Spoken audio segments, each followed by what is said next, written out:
Viva Culture, l'actualité des arts vue par l'association Maison de la Culture du Havre. Présentée par Isabelle. Viva Culture, l'émission de la culture dans toutes ses découvertes. Bonjour à toutes, bonjour à tous, bienvenue sur Viva Culture. Aujourd'hui, Didier Guillaumet, dans son instant philo, nous parle de la difficile perception de notre place dans le temps. Catherine Desormières, pour ses 10 minutes chroniques, analyse le roman de Siri Hustvedt, Les yeux bandés. Quant à Annie Drogou, elle interviewe Michel Célestin et intitule ses lieux-dits de la couture à la culture. L'instant philo, la difficile perception de notre place dans le temps, avec Marie-Charlotte Tessier. Bonjour, aujourd'hui une émission où j'ai invité donc Marie-Charlotte Tessier à parler d'un sujet qu'elle va nous présenter tout de suite. Le temps n'est pas pour nous un milieu homogène où toute chose devrait trouver sa place pour s'y dérouler et finir, tôt ou tard, pour en disparaître. Il existe au contraire plusieurs temps qui ne concordent pas nécessairement, les uns pouvant occulter les autres. Le temps de la cité nous fait regarder vers 2022, celui des amis et de la famille plutôt vers les fêtes de fin d'année. À une toute autre échelle se joue le temps long des civilisations, cher à l'historien Fernand Braudel. Dans un autre registre encore, le temps de l'urgence climatique fixe ses échéances à l'horizon 2030 pour certaines, d'ici 2050 pour d'autres. Il quitte la toile de fond des temps géologiques et de ces alternances de périodes glaciaires et de réchauffement pour surgir dans la sphère de nos actions humaines, à moins que ce ne soit l'inverse. Il existe finalement autant d'échelles de temps que de formes de vie ou de puissance. Lors de nos déplacements dans l'espace, nous nous équipons en fonction de la distance à parcourir et de nos moyens de transport. On ne part pas sur les sentiers avec une carte routière, de même qu'une carte de randonnée au 1/25 millième n'est d'aucune utilité pour celui qui voudrait traverser les États-Unis en voiture. À cette échelle, notre voyageur devrait emmener avec lui 160 km de papier. Pour se projeter dans le temps et non plus dans l'espace, le changement d'échelle est plus difficile à opérer. Fénelon peut bien affirmer que le bon historien n'est l'homme d'aucun temps ni d'aucun pays. Nos attaches dans le présent nous rappellent à notre place. On comprend qu'il ne soit pas aisé de percevoir clairement notre place dans le temps, et pourtant, il le faudrait pour répondre à l'urgence du moment. Notre oreille est-elle assez sensible pour entendre ce qui se joue dans les différents temps dans lesquels l'existence humaine est prise de près ou de loin, voire de très loin ? Les gestes les plus simples de notre quotidien, se chauffer, s'éclairer, se nourrir, se déplacer, ont fini par déborder le temps social auquel ils sont proportionnés pour affecter le temps géologique autrement plus long. Nous sommes entrés dans l'Anthropocène. Concept récent et encore discuté, il a été introduit en 2000 par le biologiste américain Eugene Stormer et le chimiste néerlandais Paul Joseph Crutzen pour désigner une nouvelle phase géologique qui succède aux 12 000 années de l'Holocène. Depuis la révolution industrielle du 19e siècle, les humains sont devenus la principale force de changement sur Terre, surpassant les forces géophysiques. Depuis les années 1980, les hommes consomment plus de ressources que ce que la planète ne peut produire et plus de déchets que ce qu'elle ne peut absorber. L'Anthropocène, c'est l'âge des humains. Comment quelques décennies ont-elles pu bouleverser un jeu de force dont l'équilibre est l'œuvre de milliers, voire de millions d'années ?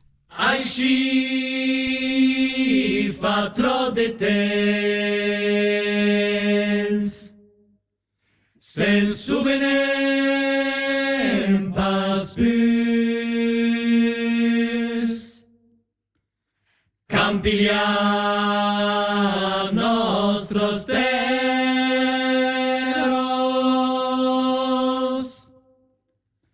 la coutume est. Mais pouvons-nous vraiment percevoir le temps long ? Qu'est-ce que les temps géologiques peuvent bien représenter pour nous ? Ils appartiennent au ciel des idées, à la fois sublimes et hors de portée, définitivement abstraits.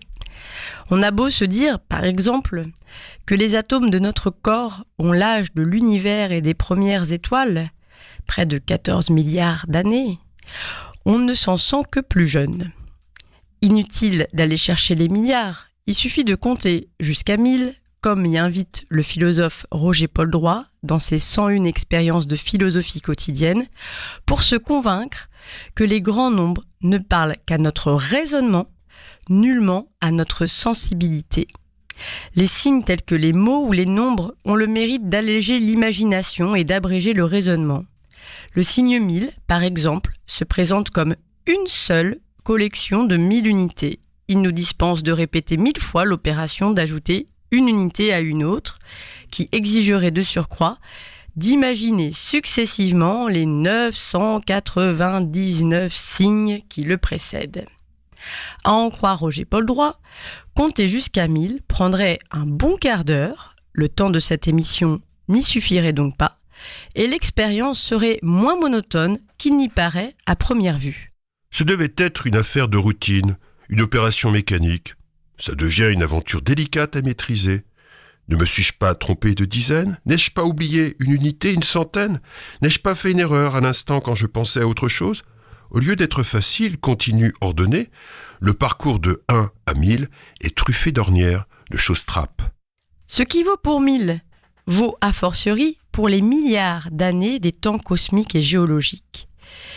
Et nous voilà pour détourner une pensée de Pascal, errant dans des temps qui ne sont point nôtres. Pour se familiariser avec les durées vertigineuses, on peut élaborer un système d'équivalence qui exprimerait, dans une échelle à notre mesure, celle de l'histoire, ou mieux celle d'une vie humaine, des durées d'un autre ordre qui ont cours en astrophysique, en géologie ou encore en biologie de l'évolution. Songeons par exemple que la chute de l'Empire romain est 50 fois plus éloignée de nous que l'invention d'Internet qui a près de 30 ans. Et la domestication du feu 100 fois plus éloignée que la pyramide de Khéops. Bravant l'obscurité de la nuit des temps, l'astrophysicien Carl Sagan a imaginé en 1977 un calendrier cosmique qui ferait tenir en une seule de nos années toute l'histoire de l'univers. Au 1er janvier, le Big Bang, au 31 décembre, notre présent. Selon cette concordance des temps, chaque jour du calendrier représente 37,8 millions d'années. Et chaque seconde, 438 ans. Autant dire qu'à cette échelle, une vie humaine ne dure que le temps d'un ou deux battements de cils. Il faut alors patienter jusqu'à la rentrée des classes pour que commence l'histoire de notre planète. Notre galaxie, la Voie lactée, elle, démarre au printemps. Au cours de l'été, divers événements cosmiques déchirent le ciel de l'univers. Des étoiles naissent, d'autres meurent.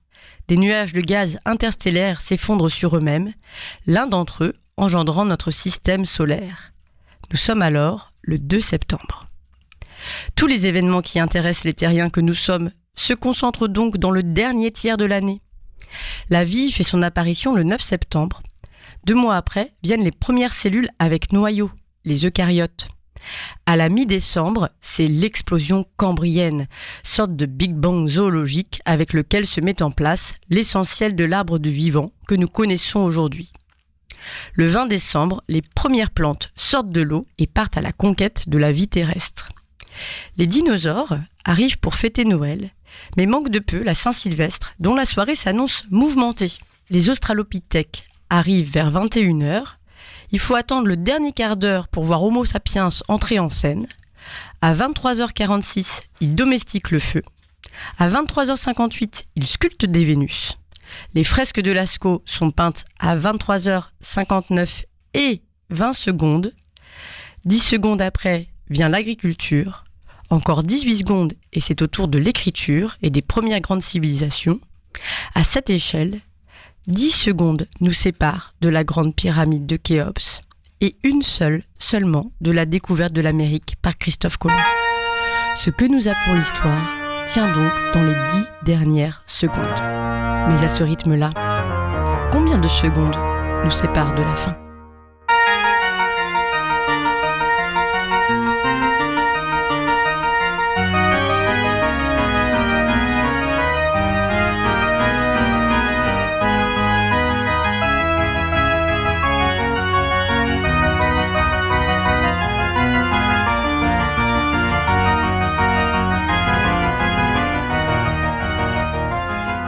À l'époque où Carl Sagan présente son calendrier dans la série télévisée Cosmos, la télévision française diffuse de l'autre côté de l'Atlantique « Il était une fois l'homme », série à succès créée par Albert Barillet. Son générique, que nous venons d'entendre et dans lequel vous aurez reconnu la toccata et fugue en ré mineur de Bach, résume en 1 minute 30 le grand récit de l'histoire humaine. La musique de Bach contribue à la dramaturgie. Les premières notes de la toccata, ponctuées de silence et reprises à différentes octaves, jouent leur rôle inaugural. Avec elles se met en place l'univers, les premières formes de vie. Quand nos ancêtres primates descendent des arbres et que commence la longue aventure de Sapiens, le rythme s'accélère, la musique s'envole. L'homme nous fait face et marche dans notre direction, d'un mouvement rectiligne et uniforme. En fond, défilent les monuments des grandes civilisations jusqu'à ce que les troubles politiques et les invasions viennent l'arrêter. On le voit ensuite s'affairer, bâtir navires et empires, ériger des rois puis les renverser, parcourir des distances toujours plus grandes, sur terre puis dans les airs. Cette course folle s'achève avec la tenue d'accords mineurs qui tombent comme une sentence alors que les derniers hommes nous tournent le dos pour prendre la fuite et quitter la terre. Le générique s'achève sur une explosion aux accents pessimistes et la terre fut. Conclusion que la chaîne Gulli aurait pris soin de supprimer, si l'on en croit l'article Wikipédia consacré à la série. Le dernier épisode de la série s'aventure en effet sur le terrain de la futurologie et met l'accent sur les conséquences de la pollution, de l'amoncellement des déchets toxiques, de l'épuisement naturel et de l'augmentation de la population humaine. Les inquiétudes du narrateur se font l'écho du rapport du Club de Rome de 1972, et même si les préoccupations de l'époque, l'explosion démographique et la menace nucléaire y dominent, donnant lieu à des prévisions erronées, on peut saluer l'audace du scénario qui ne manque pas de lucidité lorsqu'il fait prêcher les experts dans le désert. La fin de la Terre ne fait pas de doute. Comme les civilisations, les étoiles naissent et meurent. Et d'ici 5 à 7 milliards d'années, le Soleil se transformera en géante rouge. Son diamètre ne cessera d'enfler pour finir par englober les premières planètes du système, comme Mercure et Vénus. La Terre et Mars, elles, seraient simplement brûlées. Cette fin des temps, à l'échelle cosmique, ne nous effraie pas. Elle ne nous concerne pas. Ce n'est pas depuis cet horizon lointain que résonne la déception du président de la COP26, mais bien depuis celui de notre présent. Ce n'est pas tant la Terre qui est menacée que la possibilité d'y vivre, son habitabilité. Ce n'est pas non plus l'hiver nucléaire qui dominait les imaginaires après-guerre sous la plume de Karl Jaspers, Gunther Anders ou Hans Jonas qu'il faut craindre, mais toute une série de petits événements et de processus en chaîne directement liés à nos modes de vie et que l'on regroupe sous le nom de réchauffement climatique et de pollution. Dans un essai résolument sinistre, Le mal qui vient, publié en 2018, le philosophe et psychanalyste Pierre-Henri Castel met en évidence ce nouveau visage de la faim, à la fois méconnaissable et par trop familier. Elle éclaire finale de l'explosion atomique, aux monstrueux champignons s'élevant partout au-dessus de nos mégapoles, à la vie condamnée par la corruption des briques génétiques élémentaires qui en assurent la continuité, a succédé dans nos consciences quelque chose qui n'atteint pas vraiment le seuil du cauchemar ou de l'hallucination horrifiée. Une perplexité, plutôt. Sinon, un sourire incrédule devant ce que des actions totalement banales, souvent minuscules, mais se cumulant petit à petit et à l'infini, peuvent entraîner de tout aussi cataclysmiques. Revenons à la question de la perception du temps pour éclairer cette citation. Dans la vie ordinaire, occupée par nos actions, nous ne sentons pas vraiment le passage du temps. Notre conscience est installée dans un présent relativement stable, dont la durée peut se dilater ou se contracter. Ce n'est qu'indirectement à travers ces effets, parfois destructeurs, mais aussi réparateurs, que nous prenons conscience du temps qui s'est écoulé. Nous avons besoin de rupture et de discontinuité pour en prendre la mesure et sentir par exemple que l'on entre dans une nouvelle ère. Or, l'urgence écologique n'arrive pas à nous sous les traits de la catastrophe spectaculaire ou même de la rupture, du moins pas encore. Au contraire, c'est dans la série continue de chacune de nos actions ordinaires que se loge silencieusement l'irrémédiable. Plutôt qu'un effondrement soudain, brutal, une causalité diluée, dissoute et presque imperceptible. Un processus irréversible est en marche, mais il n'est pas encore irrémédiable. Au lendemain de la fermeture de la COP26, près de 200 climatologues ont publié une lettre ouverte, rappelant que la neutralité carbone à horizon 2050 est une condition nécessaire pour limiter le réchauffement mondial à 1,5 degré Celsius. Cet objectif implique de diminuer de moitié nos émissions de carbone d'ici 2030. Au rythme d'aujourd'hui, nous n'avons plus que 10 années d'émissions, et encore faudrait-il maintenir ce rythme et rompre avec l'accélération dans laquelle il est pris. Face à l'immensité de la tâche et à l'effroyable inertie de notre système de production, restent dans nos esprits ces échéances qui flottent dans l'air du temps, 2030, 2050. La logique pragmatique de ces prévisions est manifestement contrariée par la psychologie. Prendre conscience de l'imminence de la fin, réussir même à la fixer dans le temps à venir, devrait nous permettre de l'éviter. Mais cette stratégie implique que la fin soit à la fois certaine et incertaine, imminente et évitable. Prise dans cette contradiction, l'action s'enlise et semble vaine. Alors, pour ne pas être pris de court, faut-il opter pour l'alternative radicale du demain ou jamais ? Ou plus simplement, trouver une meilleure échelle pour nos actions dans le temps et dans l'espace ? Nos difficultés à nous situer dans le temps devraient nous appeler à la prudence quant à notre engagement dans l'espace. Miniaturiser nos luttes et nos engagements permet de renouer dès aujourd'hui avec nos puissances. Tel sera le mot de la fin.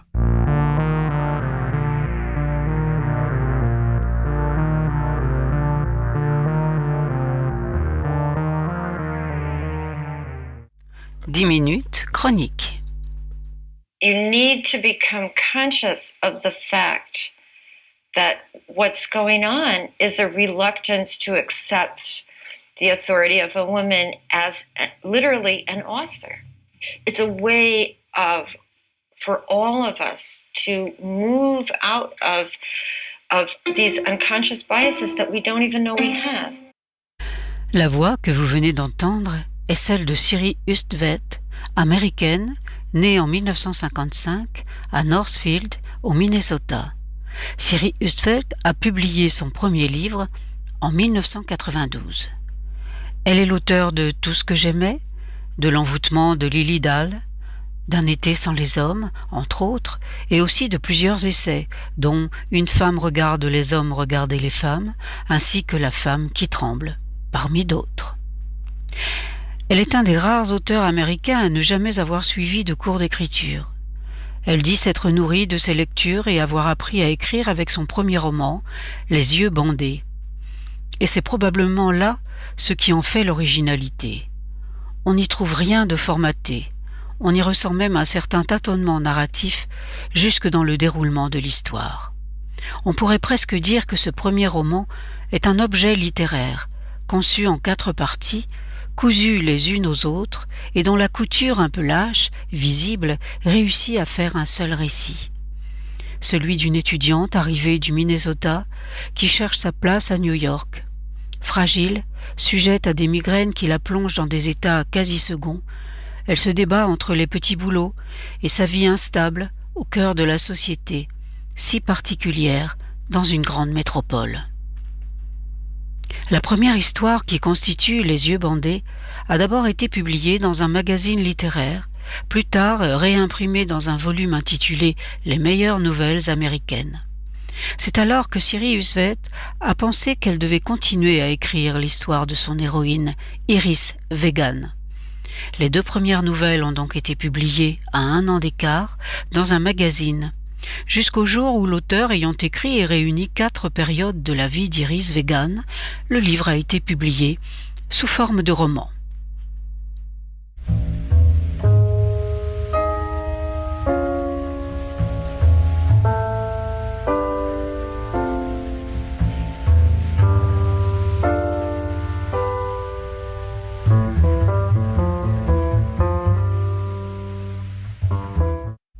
Dans la première partie, Iris Vegan trouve un petit boulot auprès d'un mystérieux écrivain qui lui demande de décrire des objets et d'en enregistrer le texte sur une bande magnétique. Extrait. « Je vais vous expliquer, dit-il. » Il prit un petit enregistreur dans un tiroir de son bureau et le poussa vers moi. « Écoutez ceci d'abord. Ça vous dira presque tout ce que vous devez savoir. Pendant que vous écoutez, je vais sortir de la pièce. » Il se leva de son siège et se dirigea vers une porte. Un gros chat jaune surgit de derrière une caisse et le suivit. « Poussez sur play, me recommanda-t-il. Puis il disparut. En me saisissant de l'appareil, je remarquai quelques mots griffonnés sur un bloc-notes juste à côté. Une main de femme. Ces mots paraissaient importants et je m'en souviens comme s'il s'était agi de mots de passe vers une vie souterraine. Quand je fis démarrer la bande, une voix de femme chuchota. « Ceci appartient à la défunte. C'est un drap blanc pour un lit d'une personne. » Suivait une laborieuse description du drap. Elle comprenait la moindre tache, la plus minuscule décoloration, la texture du coton usé et même l'étiquette dont l'inscription avait été effacée par les lavages répétés. Elle durait 10 minutes environ. Le discours entier était prononcé sur ce ton étrange, à mi-voix. Dans la deuxième partie, une connaissance, Georges, qui est photographe, prend un portrait d'Iris, ce qui aura des conséquences déstabilisantes pour elle. Ce n'était pas une photo en pied. J'étais cadrée sous les seins et mes bras tendus étaient coupés au coude. On voit des photos taillées de toutes sortes de façons et il est rare que l'effet en soit dérangeant. Quand on les regarde, on complète ce qui manque, mais cette image-ci était différente. La convention semblait ne pas s'y appliquer et j'avais l'affreuse impression que les morceaux de moi, qui ne s'y trouvaient pas, faisaient réellement défaut. Je ne le compris pas au moment même, mais j'y ai réfléchi si souvent depuis. J'en suis venu à croire que cette impression naissait du fait que ce qu'on voyait de moi était également fragmenté. Une longue mèche de cheveux me traversait la joue droite et une partie de la bouche, partageant mon visage en deux. Une ombre noire sous mon menton relevé donnait à ma tête l'air de flotter, à distance de mon corps. Mon visage entier manquait de netteté, en partie parce que la lumière était faible, et aussi parce que j'avais une expression inepte, un rictus intérieur, une grimace qui ne signifiait aucune émotion particulière, pas même une sensation. C'était un visage privé de raison, et je le détestais. Je ne suis pas ça, pensais-je, et je laissai la photo me tomber des mains sur la table. Après une série de migraines aveuglantes, Iris entre dans un hôpital psychiatrique où elle est à la fois négligée par les médecins et tourmentée par les femmes avec lesquelles elle partage une chambre. La dernière partie est en quelque sorte l'aboutissement des troubles rencontrés par Iris dans les précédentes. Ce déséquilibre proche de la névrose et contre lequel elle se bat la pousse à vouloir devenir transparente. Un souvenir lui revient. Celui où, pour Halloween, il y a plusieurs mois, elle s'est déguisée en homme. Le soir d'Halloween, Rose m'emmena à une réception, quelque part du côté de Canal Street. Comme nous n'avions pas d'argent pour nous payer des costumes, elle avait emprunté des vêtements à son frère et nous nous étions déguisés en hommes. Le costume qu'elle avait apporté pour moi était juste à ma taille, haute et mince. Et en me tournant vers le long miroir dans mon appartement, j'avais été surprise par la transformation de mon apparence. Ce n'était pas tellement que j'eusse l'air d'un homme, mais plutôt que l'habit créait une image sexuelle ambiguë. Non maquillée et les cheveux dissimulés sous un feutre, je ressemblais soit à une femme masculine, soit à un homme efféminé, et en marchant dans les rues aux côtés de Rose, j'allongeais le pas afin d'imiter la démarche d'un homme, les mains enfoncées dans les poches du pantalon. D'autres circonstances, comme son rapprochement auprès du professeur Rose, auprès duquel elle devient l'assistante, puis la traduction qui lui est confiée d'un obscur roman allemand des années 30, vont être les déclencheurs d'errances nocturnes dans New York, qui lui permettent de fuir les autres et de se fuir elle-même, vêtue d'un costume masculin. L'habit n'était pas qu'une armure. Il me transformait. Quelqu'un d'autre avait surgi, avait parlé. Je m'enfonçais le feutre sur les yeux, enfouis mes mains dans mes poches et me mis à marcher dans la rue en sifflotant. Je ne savais pas siffloter. Je suis un homme nouveau, pensais-je, et je riais à haute voix. C'est cette nuit-là que commencèrent mes errances, et elles se prolongèrent l'été entier. Inlassablement, je déambulais d'un quartier à l'autre, en observant tout et tout le monde, en me permettant de longues contemplations. La ville de New York ne se tait jamais.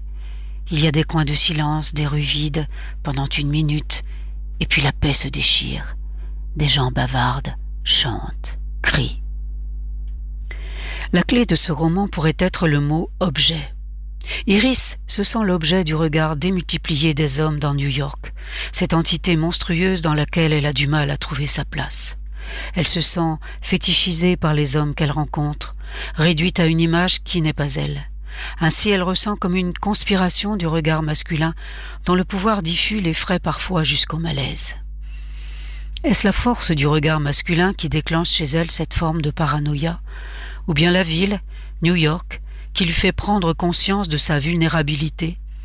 Elle pense se libérer en prenant une apparence masculine, mais se débarrasser de son identité sexuée ne peut être qu'une illusion.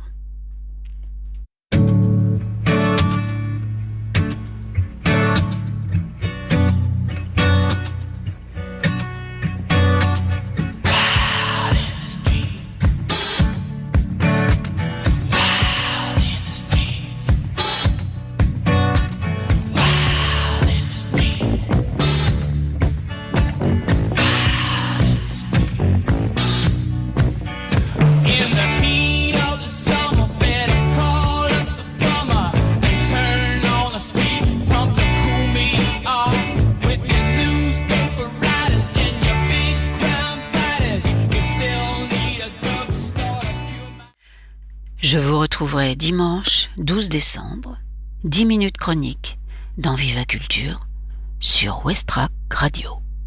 À bientôt.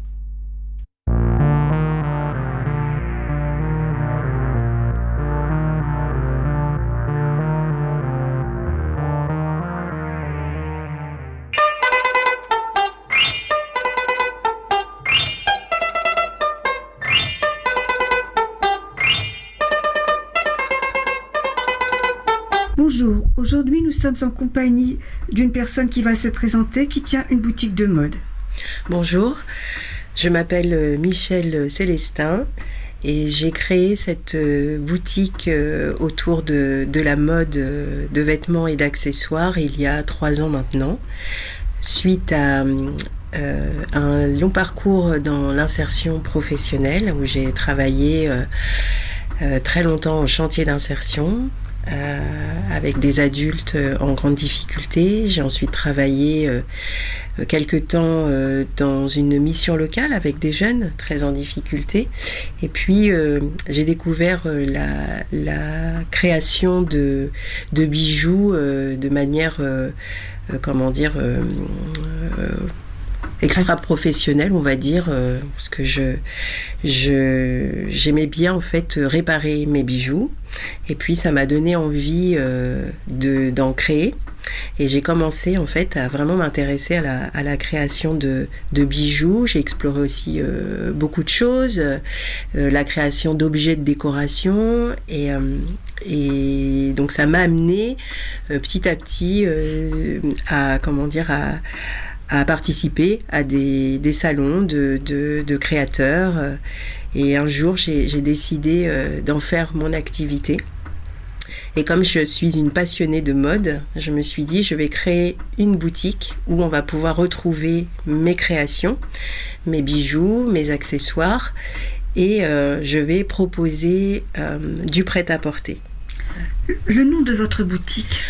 Alors ma boutique s'appelle Tikaili. Et sa signification? Sa signification, alors c'est du créole de la Martinique, et ça signifie « son petit chez elle ». C'est adorable. Oui, c'est un petit clin d'œil à ma grand-mère en fait, qui adorait sa petite maison en Martinique, et voilà, et donc c'était un petit clin d'œil à ma grand-mère. Vos activités? Alors je propose du prêt-à-porter et je travaille également avec des créateurs locaux et moins locaux. C'est-à-dire, je travaille par exemple avec une créatrice qui vient de Nantes. J'ai également dans la boutique des pièces d'une créatrice qui vient de Grenoble. J'ai des pièces, notamment des étoiles et des accessoires qui viennent de Lettonie. Des choses qui sont fabriquées en laine et laine mérinos et soie. Très jolis accessoires d'ailleurs. Vous avez fait un buzz il n'y a pas si longtemps. Oui, malgré moi. Je suis toujours pas remise en fait. Donc j'ai organisé un défilé de mode où j'ai voulu présenter au Havre une styliste que j'ai rencontrée il y a quelques mois, avec qui je suis partie d'ailleurs au Togo pour l'assister sur sa collection, sur la présentation de sa collection dans le cadre de la première Men Fashion Week au Togo. Et ça a été une expérience vraiment extraordinaire. Et dans ma volonté de développer la boutique en proposant des choses un peu, un peu plus masculines, no-genrées en fait, en gros, je me suis dit c'est l'occasion vraiment de faire découvrir cette mode un peu atypique au Havre. Et pour présenter cette mode atypique au Havre, j'ai décidé de la présenter dans un lieu atypique. Et ça a été le choix de la Halle aux Poissons, en fait. Mais il y avait autre chose. Il n'y avait pas que des mannequins. En fait, ça a été une très belle expérience dans le sens où toutes les personnes qui ont participé à ce projet étaient des personnes, qui étaient dans une volonté d'entraide, en fait. Et les mannequins, par exemple, étaient tous, n'étaient pas du tout dans le milieu de la mode, pas du tout. Ils avaient envie de vivre cette expérience parce que forcément, ils étaient intéressés par la mode, mais ce n'était pas du tout leur métier. Et il y a quelque chose de particulier, ça a été le casting de ces mannequins. Alors, ça a été des personnes de mon entourage et puis des personnes que j'ai castées dans la rue aussi. Voilà, donc dès que je découvrais un profil particulier, atypique, j'abordais les personnes et puis elles ont, à part une personne, elles ont toutes répondu présentes et donc du coup c'était vraiment intéressant cette et vous avez cette expérience. Une chanteuse aussi. Tout à fait. Donc, alors, le choix de la chanteuse, donc une chanteuse lyrique, et le choix en fait de cette chanteuse, ça a été par rapport à une contrainte. Nous avions une contrainte acoustique dans la Halle aux Poissons, parce que la halle, le son est comme dans une église en fait. Donc c'était très contraignant, on ne pouvait pas mettre de sono. Et en réfléchissant avec l'une des coordinatrices du lieu, Marion Dutoit, on a décidé en fait ensemble de demander à cette chanteuse lyrique, Émilie Boisselière, donc qui avait déjà eu une expérience dans la halle, ça s'était plutôt bien passé et donc elle a accepté de participer à ce projet et ça a été vraiment fabuleux. Et donc dans les personnes que j'ai castées, il y avait aussi une cliente qui est devenue une copine en fait, qui est danseuse, qui est havraise et danseuse professionnelle de hip-hop. Et donc j'ai fait appel à elle et elle a bien voulu défiler et aussi présenter son art en fait. Avez-vous des projets ?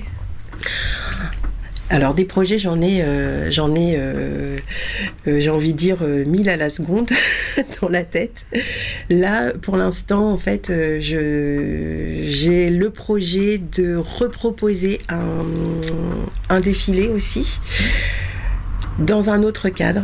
Donc pour l'instant, c'est secret. Mais l'idée, c'est, de proposer quelque chose de surprenant encore. Je ne vous harcèlerai pas. Un rêve, des rêves. Alors mon rêve le plus cher, alors si on parle de mon rêve dans mon activité, ce serait vraiment d'avoir un lieu où je pourrais valoriser beaucoup plus de créateurs en matière de vêtements, d'accessoires, d'objets, pourquoi pas de sculpture, de peinture. Je rêve vraiment d'un lieu où les personnes qui viendraient vivraient une expérience. Voilà. Votre place dans la culture. Alors ma place dans la culture, c'est une place, qui est... j'aime le beau. Voilà. J'aime le beau, j'aime tout ce qui est beau. Alors dans plusieurs domaines. Dans la couture, évidemment, dans l'architecture, et vraiment, moi, à partir du moment où les choses me procurent des émotions, en fait, c'est ce qui me fait vivre, en fait. C'est le beau, en fait. D'accord. C'est un peu entre votre place et la définition que vous avez de la culture. C'est ça. La culture, c'est quelque chose pour moi de très vaste. Et on peut y mettre énormément de choses dans la culture. Et je pense que ma place dans la culture, c'est le partage, en fait, de ce que moi je trouve, de ce que je trouve beau, et j'ai envie de le partager. Et c'est ce que je propose dans la boutique, que ce soit dans la proposition des pièces de créateurs, mais aussi dans le prêt-à-porter classique que je propose. Il y a toujours soit une forme, un imprimé qui va faire que, moi, en le choisissant, ça va me faire vibrer, en fait. Les coups de cœur. Je propose que des coups de cœur. Est-ce qu'on peut avoir vos adresses? Où peut-on vous joindre? Alors, ma petite boutique se trouve dans le quartier Saint-Vincent, au Havre, donc au 28 rue Louis-Philippe. On peut me joindre par téléphone au 06 15 83 35 03. On peut me joindre aussi par email, tikaili, TIKAYLI, .création, sans S, @gmail.com. D'accord. Un Facebook? Oui, j'ai un Facebook et un Instagram, donc on peut me découvrir sur Tikaili Boutique. Avez-vous autre chose à ajouter? Eh bien, tout d'abord, merci de cette invitation. Le plaisir est partagé. Vraiment, je suis très touchée que vous ayez eu cet intérêt pour mon parcours. Moi, je suis ravie que vous ayez accepté. C'est avec plaisir. Merci beaucoup. C'était Viva Culture, une émission proposée par l'association Maison de la Culture du Havre, présentée par Isabelle Royer. Je vous rappelle que le week-end prochain, entre le 2 et le 5 décembre, auront lieu les 6e rencontres nationales sur les séries. Vous qui avez regardé des séries pendant les confinements et qui les regardez encore, qui aimez les séries, venez à la bibliothèque Niemeyer, suivre les différentes conférences, tables rondes, les différents débats qui auront lieu sur Notre futur. C'est le thème de cette 6e édition. À bientôt, à la semaine prochaine. Au revoir.